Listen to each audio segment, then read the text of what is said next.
Assalamu alaikum, j'espère que tu vas bien. Aujourd'hui, je vais te raconter l'histoire d'une petite fille qui se pose énormément de questions concernant le ramadan. Avant de commencer, je te propose de t'installer bien confortablement. En espérant que cette histoire te plaise, je te souhaite de passer un agréable moment d'écoute.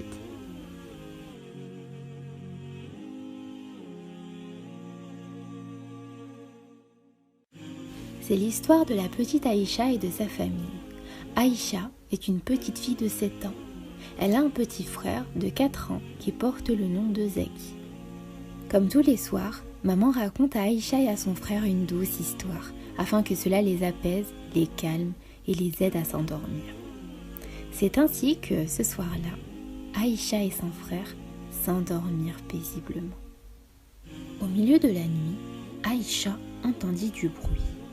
Curieuse de savoir d'où provenaient ces bruits, elle prit un instant pour réfléchir. Peut-être était-ce Miss Tigri, le petit chat de la voisine qui grattait à la porte, dit-elle. Elle se leva donc, tentant de repérer attentivement d'où provenaient ces bruits.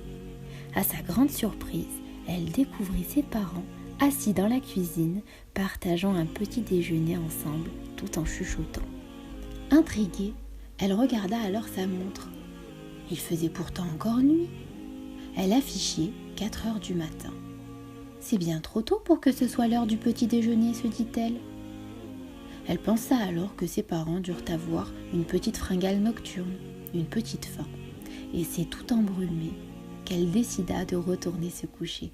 Elle plongea sous sa couverture encore chaude et se rendormit profondément.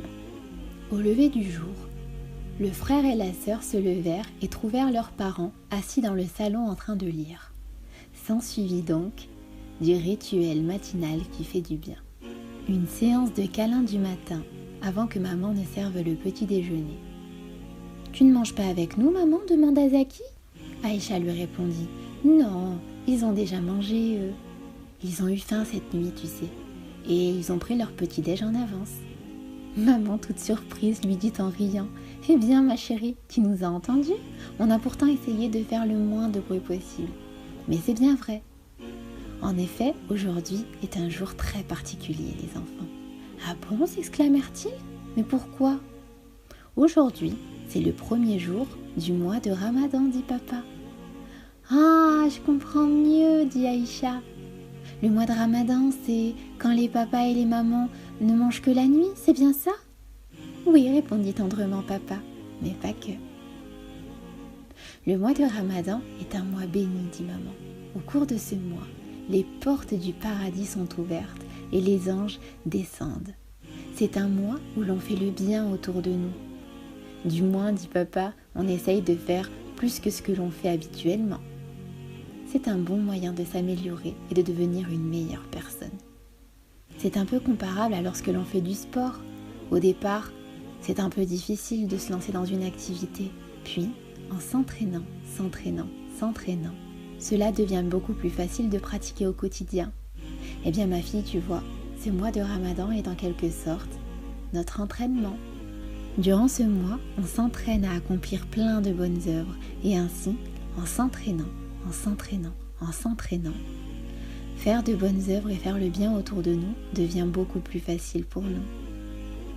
Et c'est pas tout. Comme Allah subhanahu wa ta'ala est le plus généreux, tout au long de ce mois saint, chaque fois que l'on accomplit une bonne action, cette action est multipliée par 10, voire plus, tu imagines ? C'est comme si par exemple tu offrais, disons, un bonbon à Zaki et qu'au lieu d'avoir une seule récompense, tu en avais 10. Ça motive, non ? Ah oui, ça c'est sûr, papa.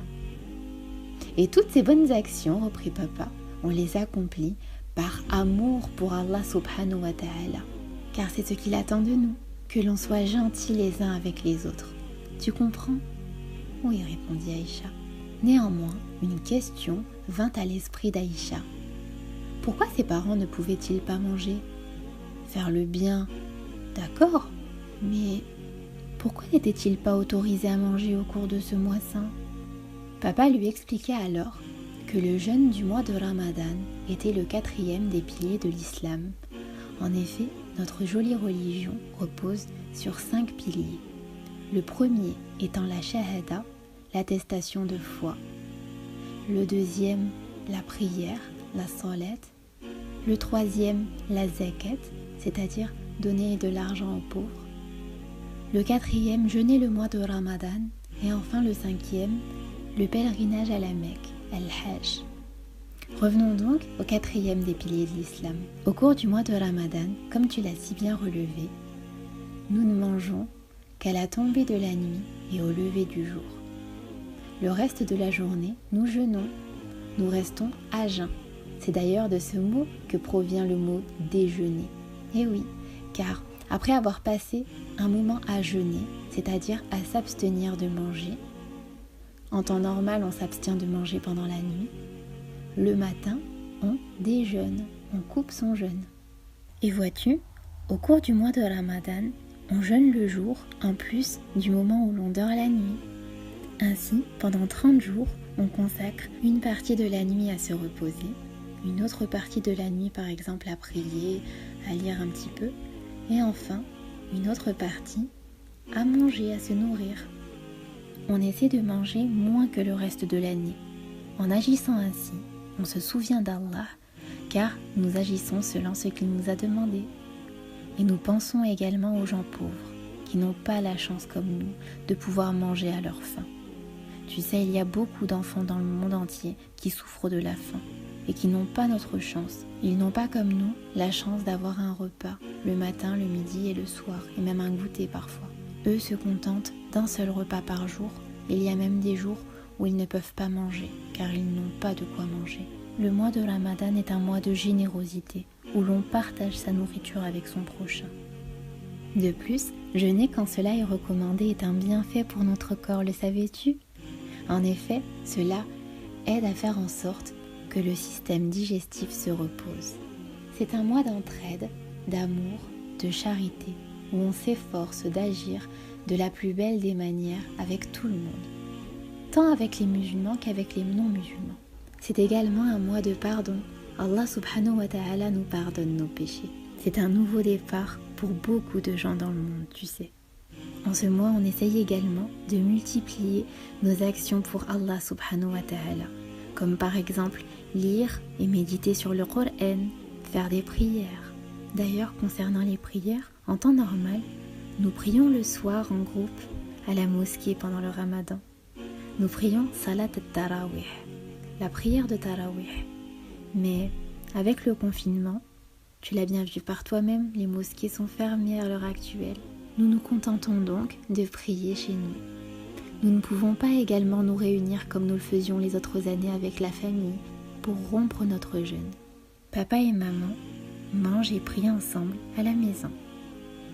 Zaki dit « Moi, je veux prier avec vous. » Et moi, dit Aïcha, « Je veux jeûner avec vous. » À maman de leur répondre « Avec plaisir les enfants. Vous pouvez vous entraîner à prier avec nous.